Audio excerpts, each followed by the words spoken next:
is it time to hire an assistant and how you know, getting ready to hire one, and the cost you can expect, training, that type of thing. So we're going to go over all of that this afternoon.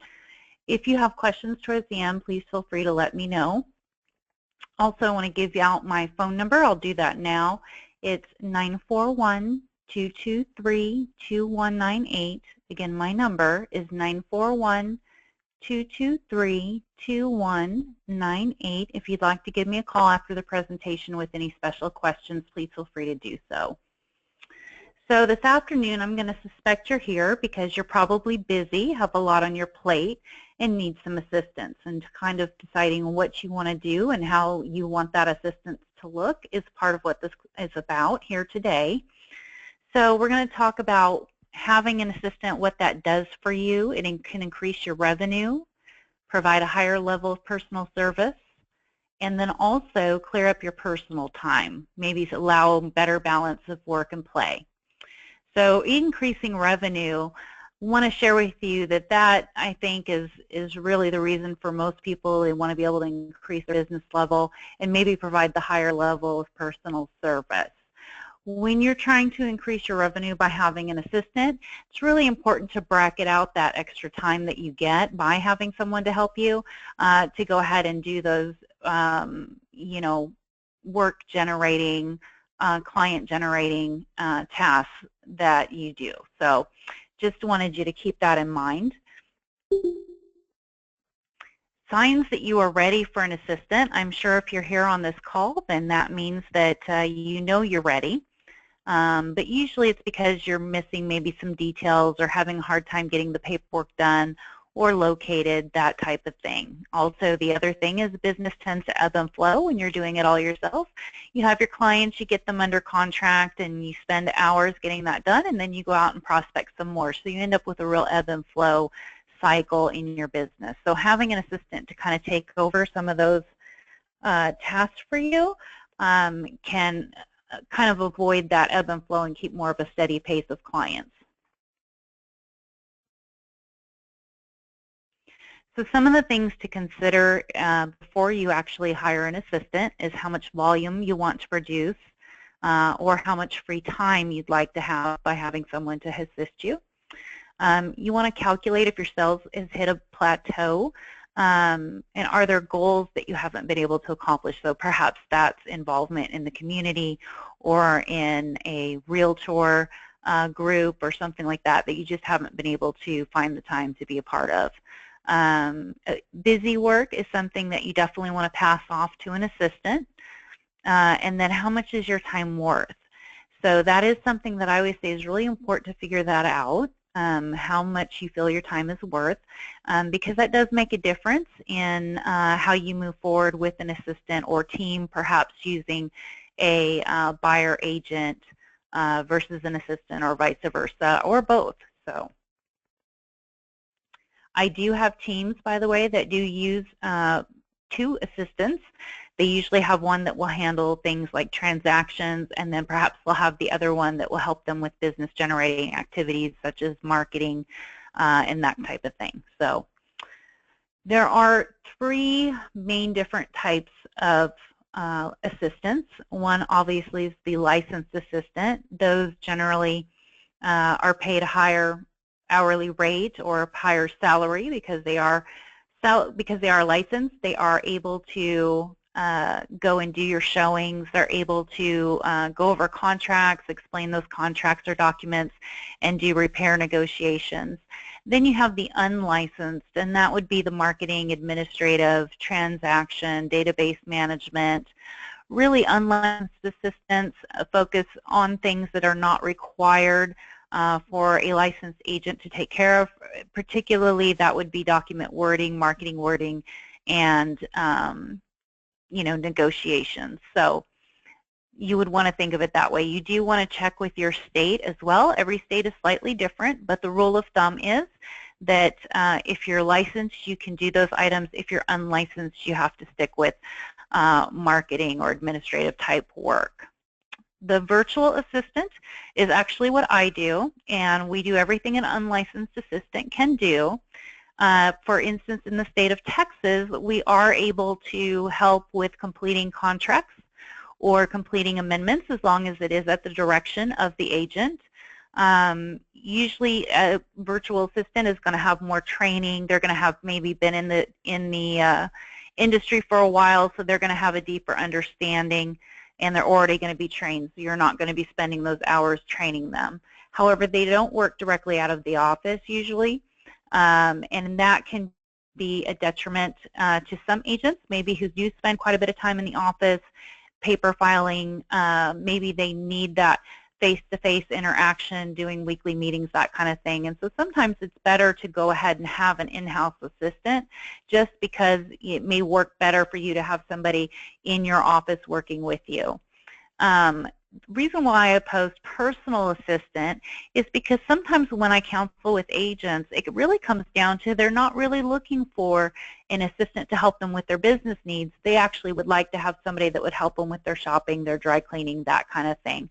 So it's never a bad thing to go ahead and just, you know, evaluate whether perhaps it's actually a personal assistant that would serve you better.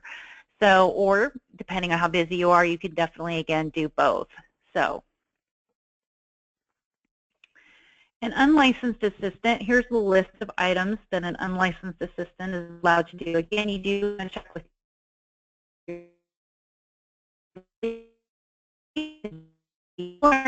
not all exact, so you do want to check that out.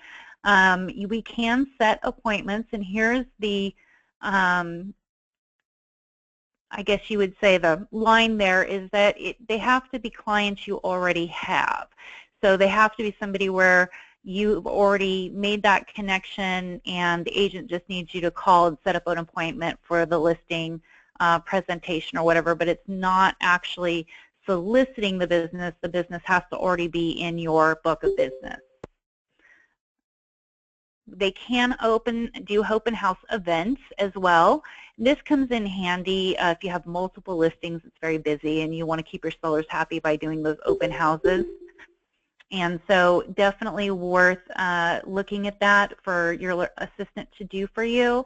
The big key there is that they're not able to describe the neighborhood or describe the house. So they can't say this is a friendly neighbor, family-friendly neighborhood. They're not allowed to do that generally.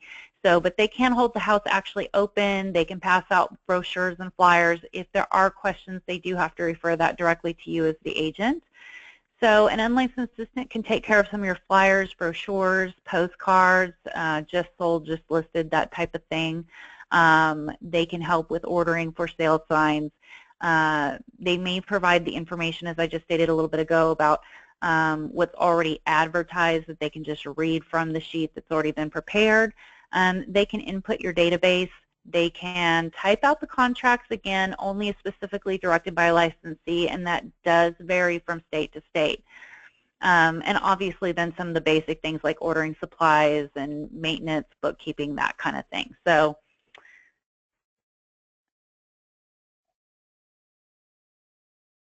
okay, so this is what I was talking about a few minutes ago with just, you know, they cannot telemarket usually. They cannot negotiate the listing or the contract, and they cannot show homes. Again, they can show them, but they cannot show in the sense of discussing the features of the home or anything about a particular transaction or agreement that could be made on the home. They cannot do wording for marketing a specific property. So if you have a property, you hand over the photos and all the information on the property to your assistant, they cannot actually do the marketing wording. Again, that varies by state, but most states do require that agents do that themselves, and they cannot qualify any kind of incoming leads. Now, the big crux that I think is important here is that the preparation for an assistant. Because especially if you're going to have an in-house assistant, you want to make sure that you have a clear job description for your assistant. And this avoids having either gaps or overlaps in items that you're doing. It keeps you in sync and allows your clients to see that you are a smooth, streamlined process. So having a job description, it's important. for the daily running of the business, but it's also important for that new assistant coming in to make sure that they know exactly what's expected of them, and they know what they need to do and even what they need to learn when you have that description. Being prepared to train them. I think I hear this a lot from agents, is that they want to hire an assistant, but they just don't have the time to teach them. They don't have the time to train them. Even when you're bringing in a somewhat experienced assistant, sometimes there's still that time that it takes to train them to your systems and also, you know, your MLS system, your broker system. So that can take a little time, and being prepared to do that and take that time to train them is really crucial to that being a successful experience for both you and the assistant. The other thing I find is that there are some who really do enjoy doing some of those details themselves, of doing those flyers and those postcards and that kind of thing, but you just don't have time anymore. You may need to pass that on to your assistant. So being okay with the fact that your assistant might do it differently, as long as they're getting the results you're looking for, is really important, allowing them to kind of spread their wings, so to speak. Scheduling regular meetings with your assistant, I'm going to say this is absolutely crucial. I see that you know, not having that communication can really make a difference in the flow of work and the happiness of both, and also your clients getting serviced in the way that they need. So having those checking in meetings with your assistant, and even as a virtual assistant, I actually do check in with my clients and have short meetings just to make sure that everything's going smoothly, and is there something that's come up that maybe they haven't had time to let me know about, or vice versa. So setting up systems for communication, organization, and processes. This can be your calendar, for instance, or if you need to if your assistant needs to reach you quickly, to have some sort of process for that, whether it's them texting you or messaging you. That's really important to have, because sometimes something may come up in the office or may come up with a file and they do need to reach you right away. So having that line of communication and kind of pre-setting what that is a good thing to do. Also, make sure that you do get a confidentiality agreement or a non-compete agreement. I'm sure your brokers would probably tell you the same thing. I think that's crucial to having, especially an in-house assistant. We also sign confidentiality agreements as well for our agents. So, and then you want to decide whether you want your employee to be an independent contractor or an actual employee, so 1099 or W-2. The difference is really that you're going to pay employment taxes, employer taxes, if you have them as a straight employee. An independent contractor, you are paying them on a 1099 basis. Please note here that if you do have an assistant that you are going to do as a 1099, they do have to have their own business per se. So they can go out and get a DBA as, you know, Jane Doe transaction coordinator. So they can do that however they want to do it, but they do technically with IRS, for you to be able to consider them an independent contractor, they do have to have their own business. So you may want to talk to your tax person about that as well. Some accountants will also offer an inexpensive service to pay them as employees and do the benefits and that kind of thing if you prefer to do that. The last thing here, and this is one of the reasons why I brought up personal assistant, because it's really important if you're going to have a real estate related assistant not to send them out for your personal errands. It changes the workflow. I find that they get disconcerted, they start to feel resentful, and it changes the whole dynamic of the office. Really, if you need a personal assistant, that's why I recommend go ahead and get one and spend that money on one as well. Assistant turnover.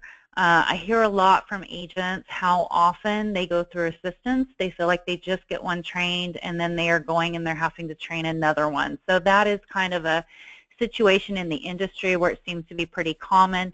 Or they'll get one trained and then they want to go and be a buyer's agent, which is totally natural, and that may be where their gifts are, and it may work for the team to add them as your buyer's agent.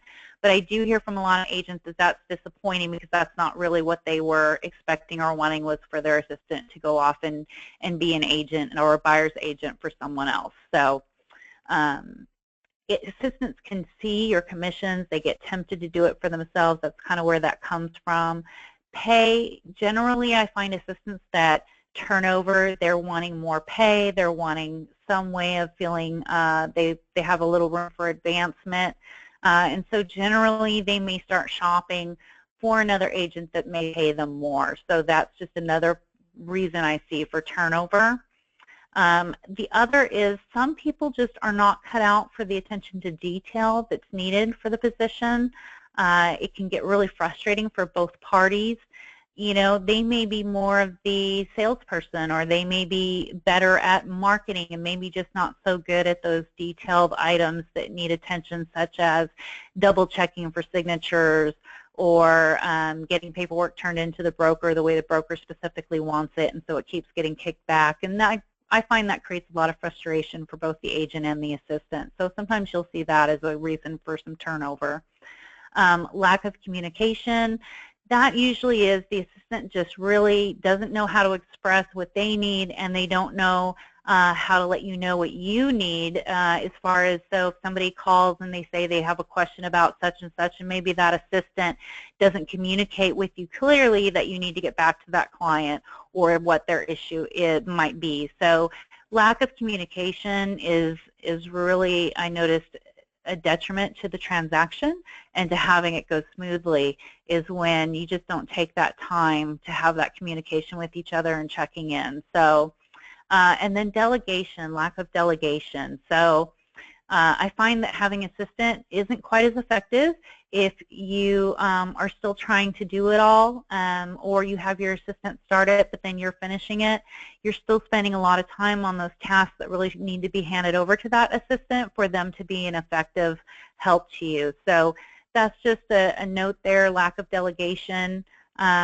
Be sure that you're clear on what you want to delegate over to your assistant, and then giving them the freedom to do that, again, within your quality and outcome requirements that you want.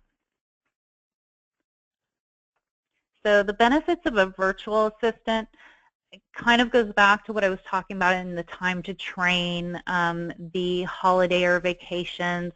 Then you need the additional office equipment. You need the office space to have your assistant. I know many agents choose to have their assistants come into their homes as well. And then you don't have related paperwork when you use a virtual assistant. You don't have the trying to pay them during the down season, so you can choose to use a virtual assistant when you have the business. And then when the business is not there, that's fine. You don't need to use them. And then obviously when the business picks up again, you just call your virtual assistant and start sending them your transactions again. So that's the benefit versus trying to keep an assistant busy through those down times and pay their salary. So you also don't have the additional software expense. So for those of you who have RealtyJuggler or another program, RealtyJuggler is such an inexpensive program, but obviously you have many, many programs that you use and pay for. So you don't have to pay for those additional software for your assistant when you're using a virtual assistant. You also don't have the turnover. So for instance, if your virtual assistant loses an employee, they hire somebody else and they go through that process to make sure that your transactions are covered, and you don't have to go through that turnover process. So the other thing is you're not paying for socializing, lunch, you know, trips to the washroom, trips to the front desk to chit-chat with the receptionist, that kind of thing. So that's just a normal part of an office atmosphere, but when you use a virtual assistant, when they're working directly for you, and so that's what you're paying for, and you're not paying for those breaks. So same thing I pointed out before, just you can hire a virtual assistant for 1 hour, 50 hours, whatever it is you need. And then you also have virtual assistants that do things on a transaction fee basis. So you do have some that will do hourly, and you have others that will do it on a fee basis. I particularly do it on a fee basis.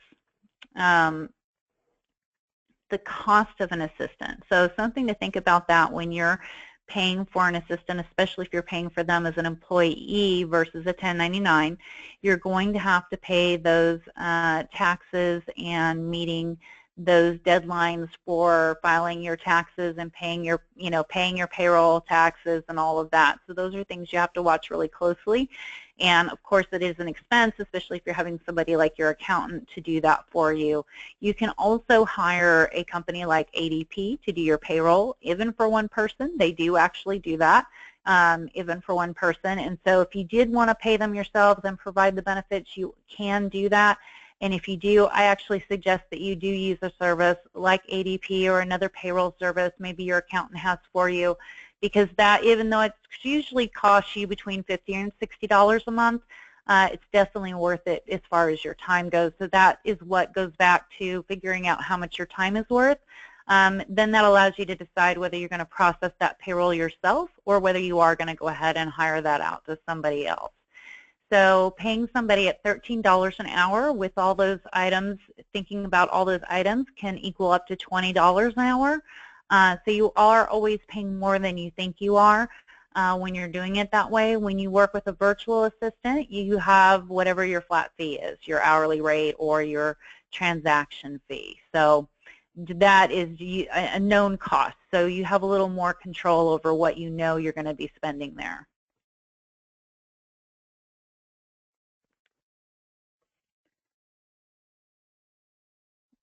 So the important key to success when you have a virtual assistant is being able to take the additional time. I touched on this just a second earlier about taking that extra time that you get with that and actually bracketing it for the activities that you want, whether that's, again, spending time with family, being more involved in your community, or going ahead and soliciting more business. Treat your assistant as a corporation would, which basically means have those processes, those policies in place, have that time off or holiday, late to work policies. For instance, if they're late 5 days out of 3 months or something, that there's some set policy regarding that. I think it's important to keep that running smoothly, to have that process for them, and that expectation for them in writing is huge to keeping that going smoothly. So training them, again, is just a huge necessary part of getting an assistant, and then empowering them to get that job done for you without losing the quality or the actual final outcome that you want, but giving them the path in between to do that in a way that may be very effective. So giving them a power to do that is a great way to go, and it helps them feel like they're truly part of the team as well. Communication really comes back to communication all the way through, keeping them in the loop, being sure you CC them on emails, and making sure that you give them all the information they need to anticipate your needs, because that's part of what they're there for, is to even anticipate what you need going forward without you necessarily having to tell them every step of the way that you need something. So that's a good way to go. So I just wanted to show you these references. Particularly, most of these references do relate to Texas law, but you can always go to the Realtor Magazine, Realty Times, that kind of thing, as well as there's lots of resources on the NAR site as well, National Association of Realtors, for you. It talks about, getting an assistant, gives you some plans, some task things that you can assign, that kind of thing. So it gives you a lot of good advice there as well. So I want you to be able to know that you do have that resource to you. I also do counseling with agents as well. So for instance, if you're just not sure what you want to do, you want to talk about it a little more detail or talk about the benefits of one or the other, I don't charge for that. It's just something I do. We just talk about how you work, what you need, where you see that there's either gaps or, you're spending those late nights trying to finish paperwork, that kind of thing. And we just talk about what's going to work best for you. And again, sometimes that does mean having an in-house assistant help you. So it's all about really what's going to work best for you. So please feel free to always give me a call. I'm happy to help any way I can. And again, I want to give you that number again so that you have it.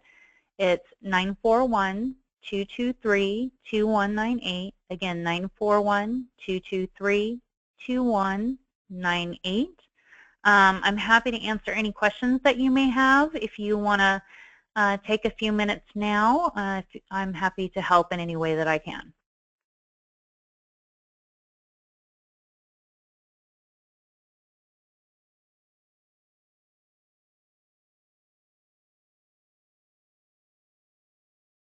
Well, I want to thank you all for joining us today, and happy real estate.